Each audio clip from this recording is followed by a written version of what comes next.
Hey everyone, welcome back to Code of the Road. Today we're diving into Unreal Engine using C++, specifically focusing on understanding the actor class. If you're new to Unreal Engine or C++, don't worry, I'll break down everything step by step. Let's get started.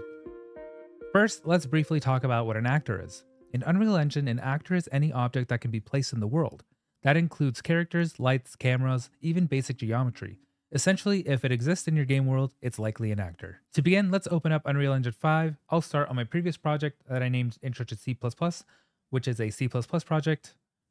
And now once your project's open, the first thing we'll do is create a new C++ class. I'll go over to Tools, New C++ class, and we'll choose Actor. So this actor will be our parent class because we want to create a custom actor.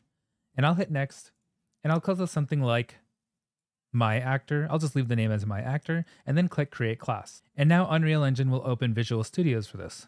So here we have our header file called myactor.h. And let's take a look at the code. You'll see that it inherits from a actor, which is the parent, and this is actually the base class for all actors in Unreal Engine. There's also a constructor, a begin play, and a tick function. The constructor is called when the actor is created, and begin play is called when the game starts or when the actor is spawned, and tick is called every frame. Let's add some functionality to our actor. So in the header file, we'll add a simple variable to keep track of time, and let's declare a float variable named elapsed time. So following the same format as these publics and protected that we see, I'll go ahead and add a private colon, and then I will add float elapsed time semicolon. Now let's initialize this variable in the constructor and update it in the tick function. So going over to, I'll save this, and now going over to myactor.c++, under primary actor tick, I'll go ahead and add the elapsed time. So I'll add elapsed time is equal to 0.0f because it's a float, and a semicolon to close this off. And now under void myactor, under the tick function, under super tick, I'm going to add elapsed time is plus equal to delta time.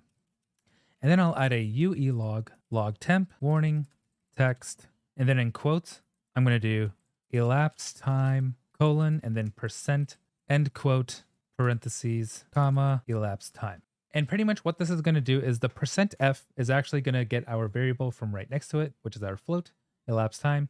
And now let's compile our code and go back to Unreal Engine Editor. So to compile, what I'm going to do is right click this. I'm just going to hit rebuild. And now it's done rebuilding. And I'll head back into, I'll go back to my Unreal Engine Editor. So I'll go ahead and click on my map. And now that I'm back in my editor, I'm just going to drag the My Actor C++ class that we created into the map. And now you'll see it show up on the outliner here. And if I click G, I'll be able to see the elements of the game.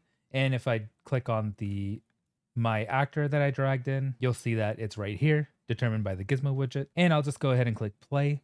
And then when I click output log, you'll see that that log temp warning elapsed time variable we created is now showing and updating every tick. And there you have it. You've just created a simple actor in Unreal Engine 5 using C++ that tracks and logs the elapsed time. This is just the beginning of what you can do with actors in Unreal Engine.